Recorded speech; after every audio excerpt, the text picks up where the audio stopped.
Can yoga help us improve our communication skills? That's not the question. The question is how yoga can help us improve our communication skills.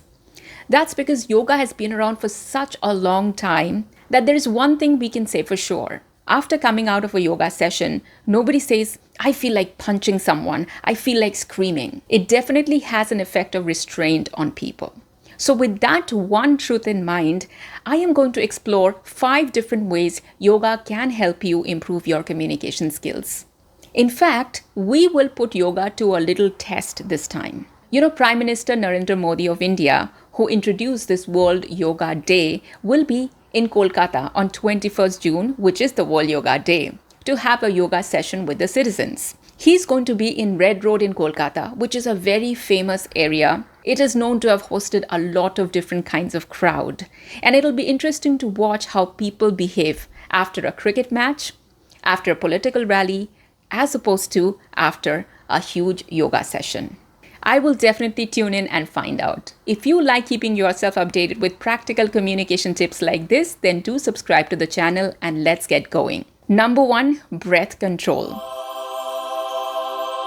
Breath control is not something we think about when we think about communication skills. But I was watching a video of Christopher Hitchens. Hitchens was a very famous journalist whose claim to fame was actually criticizing religion and being an atheist. So all his life, he was giving interviews and challenging people's ideas. But towards the end of his life, when he was giving these interviews, he was completely out of breath because he was so bogged down with cancer.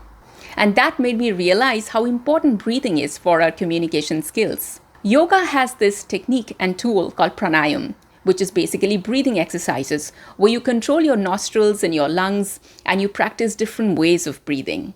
This keeps your entire breathing passage clean and in control, and ideally should help you with your communication. By the way, if you're liking the content so far, then do like and subscribe and let me know where you're watching me from, because yoga now is a worldwide phenomenon and you could be watching me from anywhere. Number 2, body movements. One of the big challenges of communication skill that a lot of people face is how to hold their body in the right position.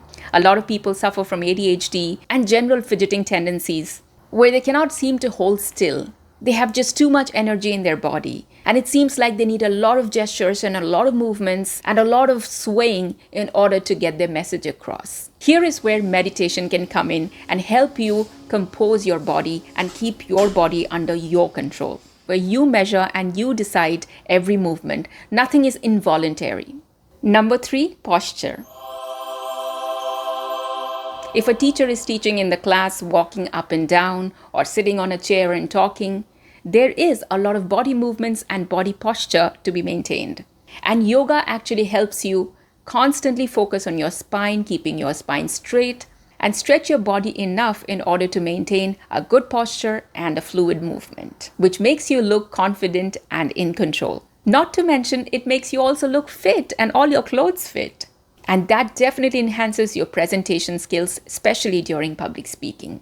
Number 4, calming the nerves. Yoga makes you exhale. Yoga makes you relax. And that is why before doing something big, a lot of people get benefit from doing a little bit of meditation. Whether you're going up on stage to deliver a speech, whether you're going into the field to play a match, or whether you're going to your exam or for an interview, a minute of meditation might be all you need to calm yourself down and not take life so seriously that it affects your performance. Number 5, emotional regulation. It's often reminded to people that yoga is not just asanas or exercises. It is a mindset shift.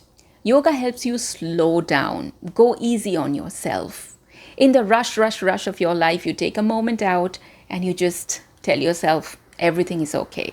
In fact, a lot of prisons in India and around the world use yoga and yogic techniques to keep the emotions of inmates under control. And we know how important that is. Because it has a non-materialistic character about it, you no more hunker after things overtly desperately. You know where to stop. You know where to draw a line.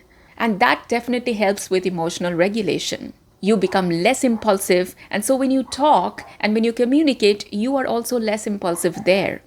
You watch your words, you watch your actions more. By the way, it's only when you like and subscribe that people get to know whether a video is worth watching or not. So if you found any value in this video, if I was able to inspire you to get back into some yoga practices or feel inspired to work on your communication skills, let me know in the comments, and I hope to see you in the next video.